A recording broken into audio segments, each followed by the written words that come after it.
guest speaker. Dicky Joe first visited Cassadaga with her family as a teenager in 1972 and immediately fell in love with this unique town and its history. She is a certified medium by the American Spiritualist Association and was ordained as a minister by the Church of the Modern Apostles in Miami. Dicky Joe has studied at the Arthur Findlay College in the UK, and she is also a graduate of the University of Florida. She works as a professional astrologer and parapsychologist with clients from all over the world. And we are very honored to say that Reverend Dicky Joe is a wonderful part of our Cassadaga family. So please join me now in a warm welcome for Reverend Dicky Joe.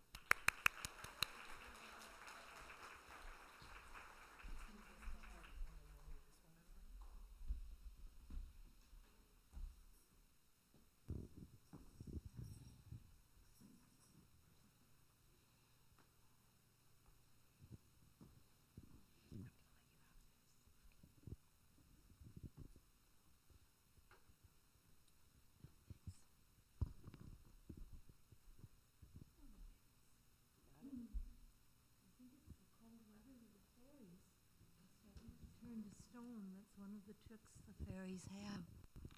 Well, hi, everybody. Sandra, thank you so much for the lovely introduction.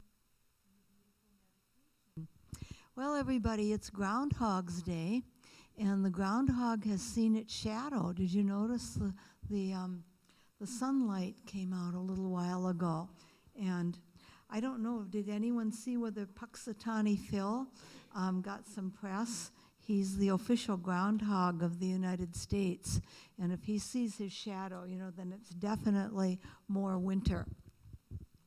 But at any rate, the tradition of this being Groundhog's Day goes way, way, way back, and it ties in with other festivals that tie in with the world of fairy.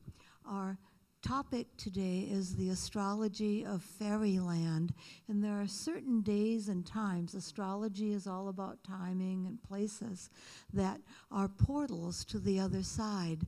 And as spiritualists, of course, we interact with spirits that are no longer with us here on earth, and the spirits of our departed loved ones are really the framework of the spiritualist religion, but there are many other types of entities that share the planet, the space with us.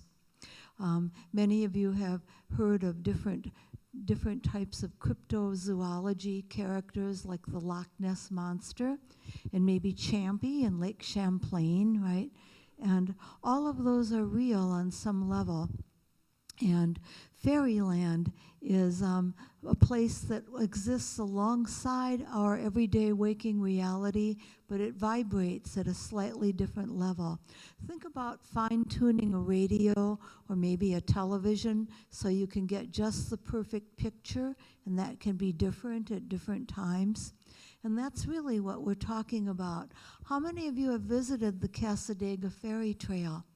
Okay, good. So the fact that you were there shows that you at least might believe in fairies, right? And it's very important to give whatever we believe in energy. A fairy seed I planted, so dry and white and old, and there sprang a vine enchanted with magic flowers of gold. And who's to say there's no such thing as a pot of gold or a fairy ring? The fairy ring is usually the mushrooms that we think of, the red and white spotted ones, the agaric mushrooms that are sort of a symbol of a gateway to the other side. February 2nd, as well as Groundhog Day, is also called Imbolc in an ancient agricultural calendar that guides the world of the fairies. Imbolc, or Oimelc, it's spelled two different ways, relates to the rising of milk of the baby lambs. And then it's also Candlemas, which was the presentation of the divine child in the temple. The divine child, Christ, was of course born at the winter solstice with the sun, the return of the sun. And now the days are getting brighter, and we're halfway between the winter solstice and the spring equinox this very day. We're halfway through winter. And that's why this is an important portal day or turning point. And of course, the others are the cross-quarter days that divide the seasons. We have the 4 seasons of the year: the summer solstice, the winter solstice, the spring equinox, the autumn equinox, and of course, there's May Day. That's another cross-quarter day, and that's a day that's especially related to the fairies. That's halfway between the spring equinox and the first day of summer. Lammas, August 1st to 2nd, is another cross-quarter day. That's the early harvest as the autumn begins to come, and we enter the autumn equinox, and of course, Halloween. And these are times when you might sense the Fey ones, also full and new moons and dawn and sunset, sunrises and sunsets. These are all times when these entities might become a little bit easier to see, a little bit more familiar. The world of Fae, getting back to the astrology, relates especially to the elements: fire, earth, air, and water. And when we sense or feel the entities near us, generally there is a sensation. Have any of you ever seen a fairy or have seen a Fae one at all? Someone, the lady who lit the candles here. I saw them when I was still living in my bike because I couldn't get along with the other kids on the bus, even in the snow. So I was a real diehard. But this was in the spring, and it was near the spring equinox. And I took a shortcut through the only this was on a you remember bankers' hours were always 9 to 3 back in the old days, and never on a weekend. They're not so fortunate now, I guess. But at any rate, at that time I was driving through the drive-through, and the little drawer where you put the money in came out by itself, and there were 4 trolls in it waving to me. There really were. I know what I saw. They were definitely there. Is this a better one? I think so. Take the microphone. They were very tricky, and I know they were there and they were alive. And I stood and I waited too long to run over and get them, because then the drawer went back, and of course it was all locked and everything was locked up. And I actually went by the bank later that day, and on the lunch hour from school, and asked about the trolls. And it's just a very good thing I wasn't old enough to have a bank account then, because I think they would have canceled it and taken it away for medical reasons or whatever. But they were there. And the trolls and the elves and the leprechauns are very tricky. They were tricking with the music. You knew that was them, all of you. That has never happened before. It really hasn't. The music is always lined up perfectly with the right song. Our musical people and directors are so professional and careful. It's always perfect. And today, they constantly played the wrong song. Was it just a coincidence, or are they here with us? Well, it's up to you to decide, but you're all laughing, and that's kind of a sign that there's something definite going on. So the 4 different elements, fire, earth, air, and water, are a good way to begin your journey through fairyland. The presence of the wee folk is more often felt than seen, but with attention and focus, it's possible to heighten your awareness of these mystical beings, and these descriptions might help you to become a little bit closer to this really magical, wonderful, healing reality as you visit the fairy garden and other times. Fire elementals. The element fire is associated with the elves, pixies, and leprechauns. It accelerates the pace of life, bringing with it a feeling of good humor. Spiritual fire dispels depression and aids community projects. It inspires love of the gentle, courtly variety. When in touch with elemental fire, there's a feeling of exhilaration and accompanied by the desire to laugh uncontrollably. Enthusiasm is heightened with adventure sure to follow. So if the fire elementals came in, possibly that's the way you felt. Next, we have the earth elementals, the element earth. Oh, by the way, the fire signs of the zodiac are Aries, Leo, and Sagittarius. If you're born under one of those birth signs, you might relate especially to that category. The earth signs are Taurus, Virgo, and Capricorn, and the earth elementals are your gnomes and brownies. They resonate with the comfort and stability of life and the earth force. They're usually the easiest for most people to see. Peace, unity, and a predictability in family relationships is the gift that the earth elementals will bring to us, their mortal friends. When in contact with the earth elementals, a steady warmth fostering serenity and taking away shyness and insecurity are fostered by a more philosophical outlook. Have you ever left cookies for Santa Claus on Christmas Eve?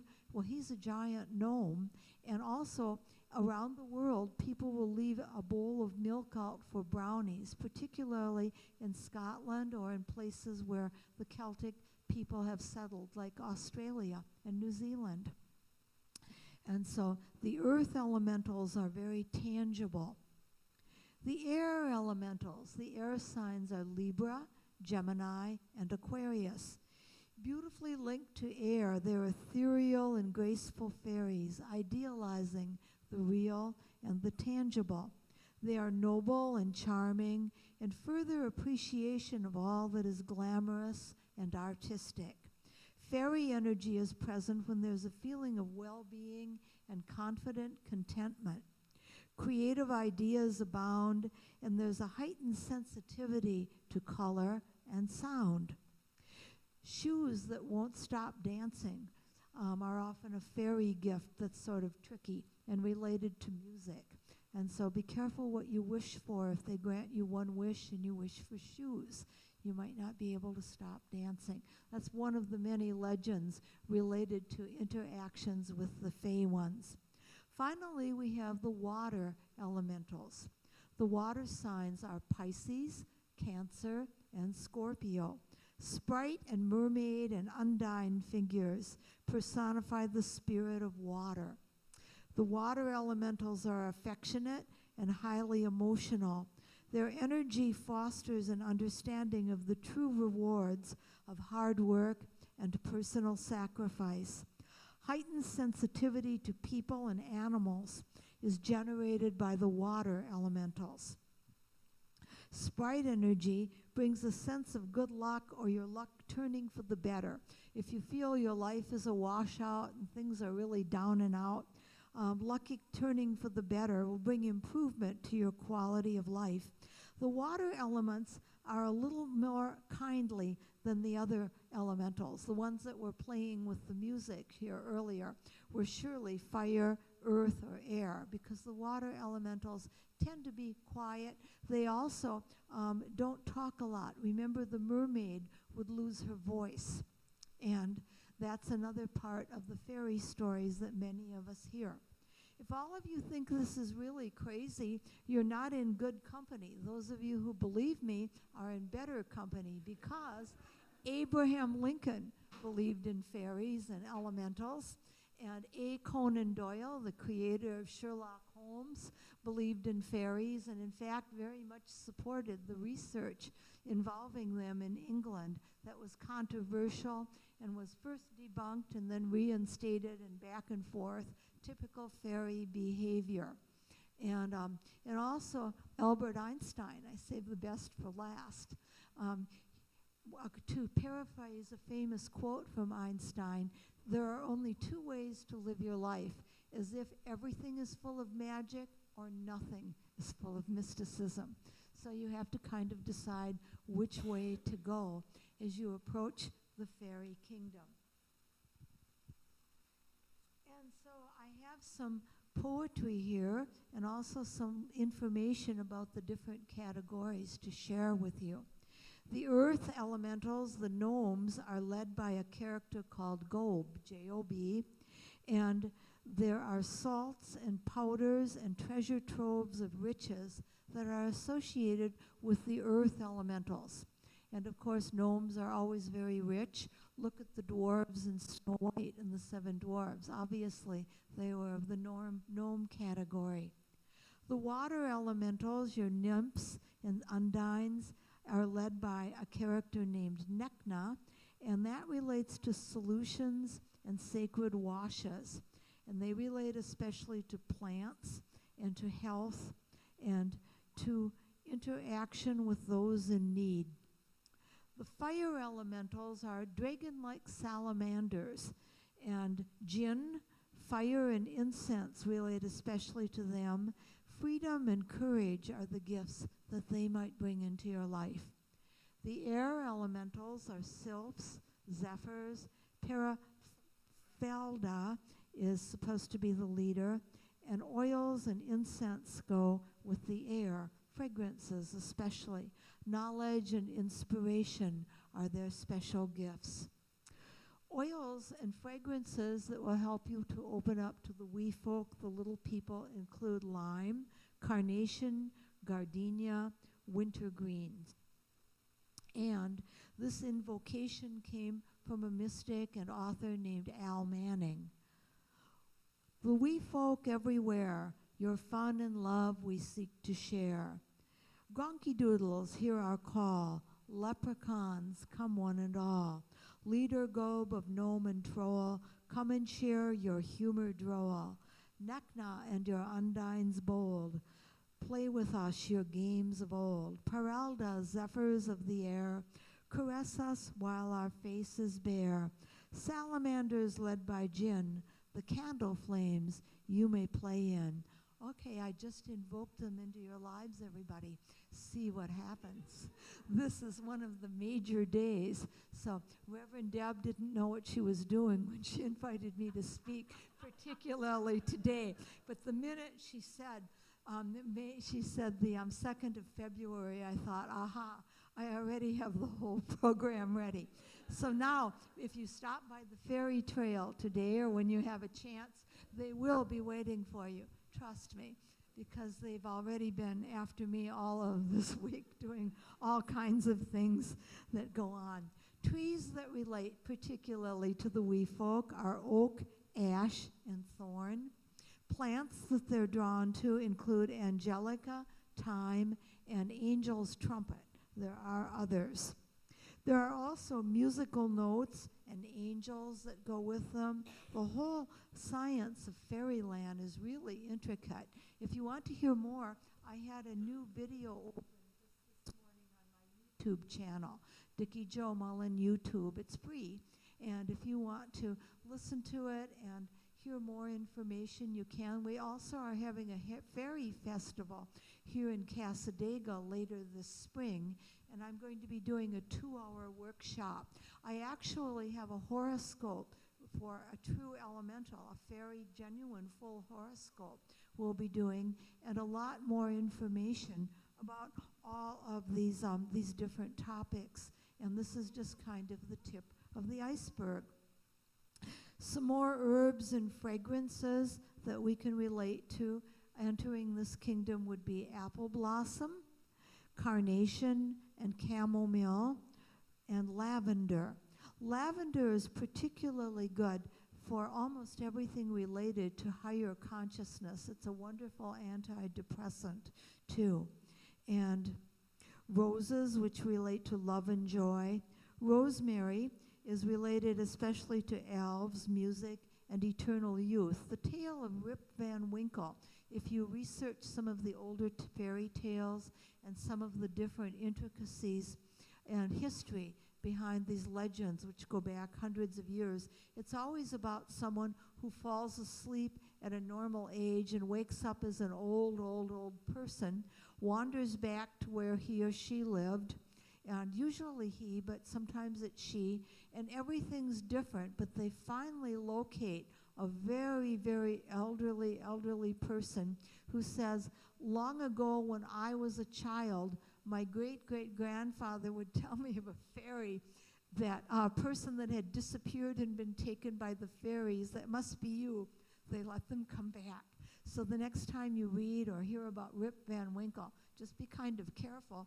And if you fall asleep and everything's very different, you might find that you traveled forward in time.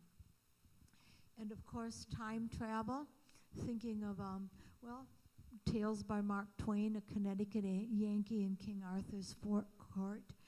That's very fey as well. So there are many different hints that they're all around us. They're everywhere.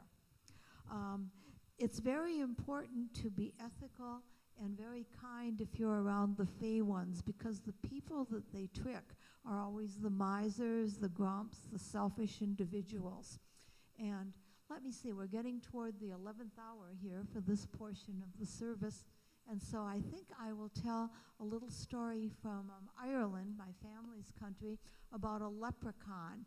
And the leprechauns, of course, have to grant a wish if you manage to catch one. And there was someone who was walking along a trail and saw a tiny little figure making one beautiful shoe. Leprechauns are always only making one shoe at a time. And this person crept up and grabbed the leprechaun and wouldn't let him go. And the leprechaun begged and begged to be let go. And the person that grabbed the leprechaun was kindly and almost let him go, and then realized it was just leprechaun trickery and didn't. And so the leprechaun said, all right, I'll give you the gold you want. That's what you asked for. And then he said, it's right there. And he took his scarf off and tied it around a bush that was in a field near where all of this happened. And then, of course, the man who had been so clever and smart to do that had to run home to get a shovel. So he did, and by the time he got back, every bush in the entire field had the identical scarf tied around it, and there wasn't a sign of a leprechaun anywhere. That's just one example how being selfish and asking for too much can get you into trouble. I felt like I had to warn everyone, because now the little people will be around you. I can see them. They're coming. That tale was told in a pub in Dublin, and the lady who told it swore it was true because it was told by her father, an honest man, if there ever was one. And everyone, of course, had to gather around in the pub and hear the story, and that's how it made it back here with my own Irish grandfather. And so there, I think, okay.